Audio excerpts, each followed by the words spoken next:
Well, it's another old nasty day here in Illinois.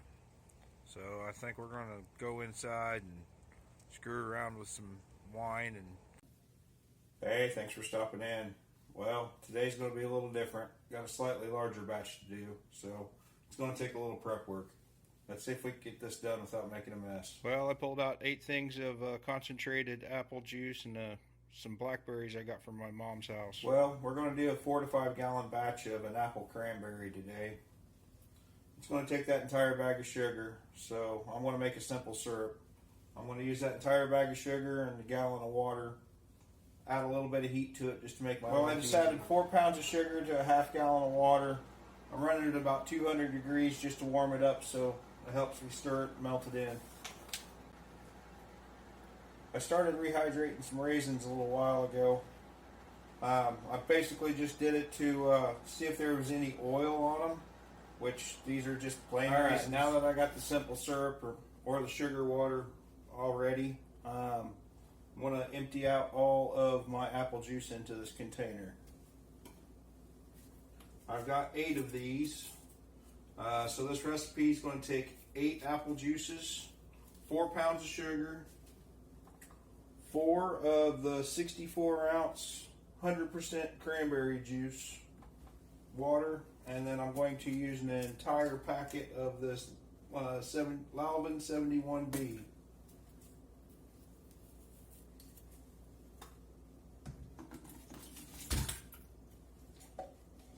Well, it looks like the apple juice is still a little frozen.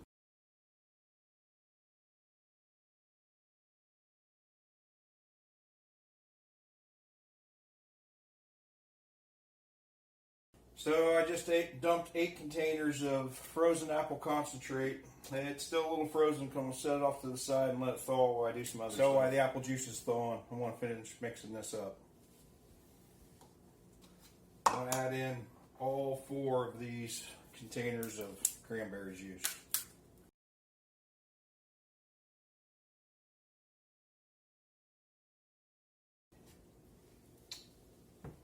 Well, now I got the cranberry juice in there. It's time for the simple syrup. Like I said, that's 4 pounds of sugar. Let's see if I can do it without making a mess.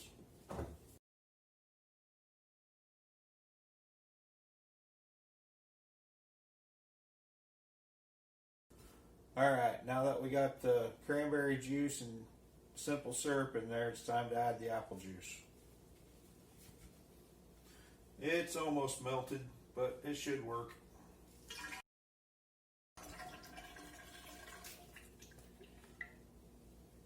Oh, almost made a mess.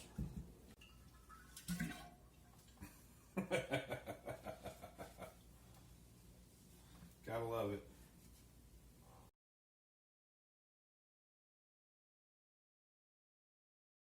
Well, in order to shake this big thing up, it's going to take a lot of effort, but I'm not really into that, so I bet you wasn't expecting to see this, huh? So this is an aerator. I also use it to make these big batches. I'm pretty lazy, and here's why.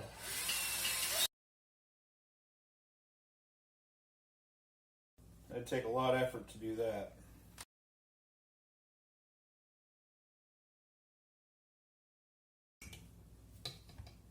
So one thing that yeast need is oxygen, and using this stirrer creates all these bubbles, and that's all oxygen. Imagine how much effort it would have took for me to try to do that by hand.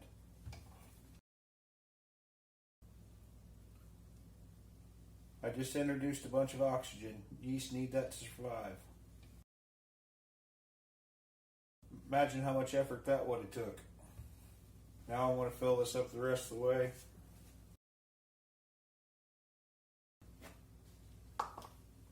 Alright, I'm only going to fill it up to here because I have a feeling once I put a whole packet of yeast in here, it's going to get all fizzy and may explode on me like you've seen before. Well, because this didn't have any nutrients, just the juice, I'm going to add some raisins. I'm going to use a Lalvin 71B. I'm going to use the entire pack because this is a 5-gallon vessel. I'm going to put a bung in it, give it a little shake, get that all mixed in. Put an airlock in it, put it in a cool, dark place. We'll check it in a few more weeks.